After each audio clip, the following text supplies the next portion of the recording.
3000 பேர் போவான். அதாவது 3 லட்சம் பேர் வருவான். திமுக 3000 பேரில் போய் சேர்ந்து நான் என்ன கேட்குறேன், நான் ஒன்று தெரியப்படுத்துகிறேன். எங்கள்கிட்ட 36 லட்சம் பேர் இருக்காங்கல்ல, அவன் எந்த கட்சியில் இருந்தான்? நாங்கள் 36 லட்சம் பேரை உங்கள்கிட்ட இருந்து பேசுகிறோம். இந்த 100 பேர் 200 பேர் வந்தாங்க, அது ஒரு பெரிய இமாலய சாதனை மயிலா சொல்லிருக்கீங்க. 36 லட்சம் பேர் தமிழ்நாட்டில் திராவிடத்தில் இருந்தவர்களை எங்களிடத்திலே வந்து சேர்ந்திருக்கிறார்கள். அது உலக சாதனை. உண்மையா இல்லையா? 36 லட்சம் பேரை அதாவது திராவிடத்தில் இருந்தவர்களை, திராவிடத்தை புகழ்ந்து பேசியவர்களை, திராவிடம் வாழ்க என்று சொன்னவர்களை, தமிழ் தேசியம் வாழ்க என்று சொன்ன ஒரு கட்சி நாம் தமிழ் கட்சி. இதுக்கு நான் இந்த சாதனையை உலகத்தில் எவன் நடத்த முடியாது தம்பி.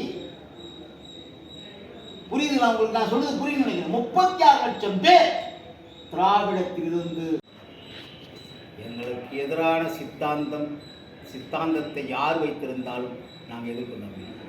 ஐயா பெரியார் இருக்காரு, பெரியார் எதிர்க்கிறோம் சொல்லாது. சித்தாந்தம், அதாவது திராவிடம் இந்த மண்ணுக்கு தேவையானது இல்லைன்னு எனக்கு தெரிஞ்சுக்கிடும் தம்பி. இது தமிழ் மண், தமிழர்கள் பூமி. என்ன தமிழர்கள் இந்த மண்ணின் பூர்வகுடி மக்கள்.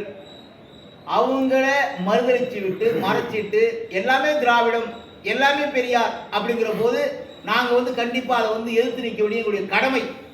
இது எந்த மாற்று கருத்தும் கிடையாது. அது யாராக இருந்தாலும் சரி. தமிழ் இனத்திற்கு யார் எதிராக பகைவராக இருக்கிறார்களோ அவர்களை எதிர்ப்பதற்கு ஒரு துளி கூட நாங்கள் பண்ணுவோம்.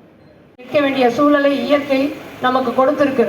ஆகவே இதுவரை செய்தவர்கள் செய்த தவறை செய்யாமல் ஒட்டுமொத்தமா இந்த மக்கள் நிம்மதியாக வாழ்வதற்கான ஒரு வழியை தேடுவதற்கான அரசியல் தான் நாம் தமிழர் அரசியல்.